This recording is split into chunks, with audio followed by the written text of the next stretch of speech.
बड़ा जीवन पर प्रभाव है। उस चींटी के क्या दोष है जो जलते हुए लकड़ी पर बैठी हुई है, उस संगत में आकर वो भी जल जाती है। एक फूल होता है, अगर किसी फूल पर कोई चींटी बैठी हुई है तो भगवान को चढ़ जाती है, और वहां पर मिष्ठान चढ़ाया हुआ जो होता है वो भगवान का चढ़ा हुए प्रसाद का भोग लगा लेती है। संगत का प्रभाव है। जली हुई लकड़ी पर बैठी है तो जल के राख हो गई, किसका प्रभाव है? संगत का। संगत का बहुत बड़ा प्रभाव है।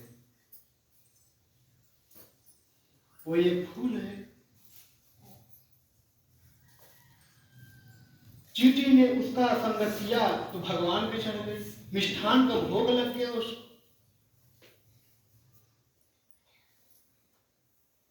तो जब हमारा संगत किसी बुरे व्यक्ति के साथ हो जाए, किसी बुरे विचारों में संगत कर ले हमारा विचार, तो उसका प्रभाव आपके ऊपर पूर्ण रूप से पड़ता है। ख्याल रखना, पूर्ण रूप से पड़ता है। जैसे संगत करोगे वैसे रंगत आपके जीवन पर चढ़ता चला जाएगा। साधु संग करोगे तो कब भगवान से मिल जाए, आपको मिला दे, कोई नहीं जानता है। कब दर्शन हो जाए उनका पल भर में, कोई नहीं जानता है।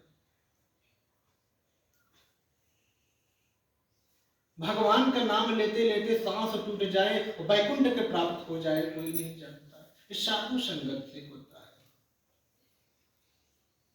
बुरे संगत में बच गए, बुरे विचारों में बच गए तो उसका प्रभाव क्या होता है?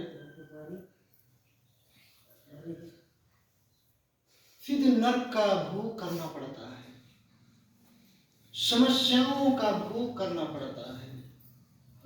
84 लाख योनियों का जो कष्टदायक शरीर है उसका यात्रा करनी पड़ती है।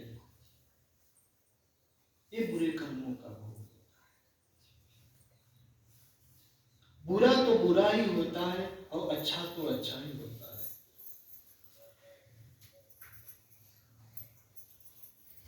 बुरा काम तो हो जाता है, अच्छा काम तो करना होता है।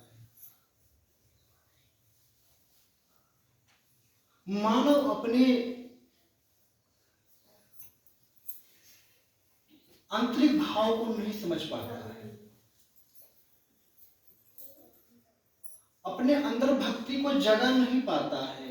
इस संसारी पूरा करकट उसके अंदर जमा होती चली जाती है, जमा होती चली जाती है। एक समय आता है उसके ऊपर दुख का ढेर जम जाती है। एक जन्म की बात नहीं है, जन्मों जन्मांतर तक उसको पीड़ा उठाना पड़ता है। ये कर्मों का भोग होता है। इसलिए साधु संगत करके अपने जीवन पर कुछ ऐसा प्रभाव डालिए, ऐसा सुगंधित बनो, जहां बैठो वहां अपना प्रभाव छोड़ दो। एक सुगंधित पुष्प होता है, उसको कहीं भी डाल दो अपना प्रभाव छोड़ देता है। जहां तक उसका सुगंध फैलेगा वहां तक अपना प्रभाव डालता चला जाएगा। एक साधु होता है, जहां बैठ गया वहां भगवान की चर्चा हो जाती है, वहां चार और सत्कर्म के रास्ते चलने लगते हैं।